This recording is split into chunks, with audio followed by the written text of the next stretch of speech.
بیٹھ کر قرآن پاک کی تلاوت موبائل کے ذریعے سے کرنا جائز ہے۔ پہلے تو یہ مسئلہ جانو کہ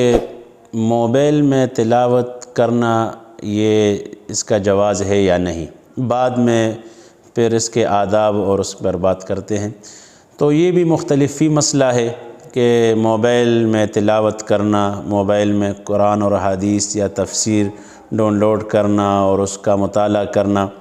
تو بعض فقہا اور بعض علماء اس پر سختی سے انکار کرتے ہیں، کیونکہ موبائل کے اسکرین سے آدمی ہر کوئی چیز دیکھ سکتا ہے اور اس میں ہر چیز موجود ہے، تو لہٰذا پرہیز اور تقوی اسی میں ہے کہ اس سے بچا جائے۔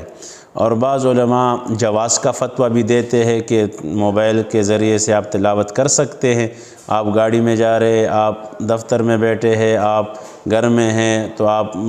اس میں مطالعہ کر سکتے ہیں حدیث کی بکوں کا اور اسی طرح قرآن کی تفسیر کا اور تلاوت کا۔ رہی یہ بات کہ لیٹ کر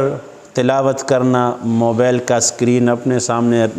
پکڑ کر اور اس سے تلاوت کرنا، تو یہ جس طرح قرآن آدمی لیٹ کے نہیں پڑھ سکتا، تو اس طرح پھر موبائل کے ذریعے سے بھی لیٹ کر تلاوت کرنا یہ بے ادبی میں آتا ہے۔ تو لہٰذا لیٹ کر یہ بے ادبی ہے، اور اسی طرح غلط طریقے سے بیٹھ کر ٹھیک لگا کر بیٹھنا یہ بھی بے ادبی میں آتا ہے، اور چلتے پھرتے یہ بھی بے ادبی میں ہے۔ ہاں، جس طرح قرآن کے آداب ہے اس کے لیے وضو اور اسی طرح باادب بیٹھنا، اس کے لیے بھی وہی شرائط ہے۔ بغیر وضو اس کو ٹچ نہیں کیا جا سکتا، کہ لا یمسہ الا المطہرون کا حکم اسی پر بھی لاگو ہے کہ آپ بغیر وضو کے اس کو بھی ٹچ نہیں کر سکتے، اور جو آداب عام مصحف قرآن کے لیے ہے وہ اسی کے لیے بھی ہے، تو لہٰذا لیٹ کر تلاوت کرنا بے ادبی ہے۔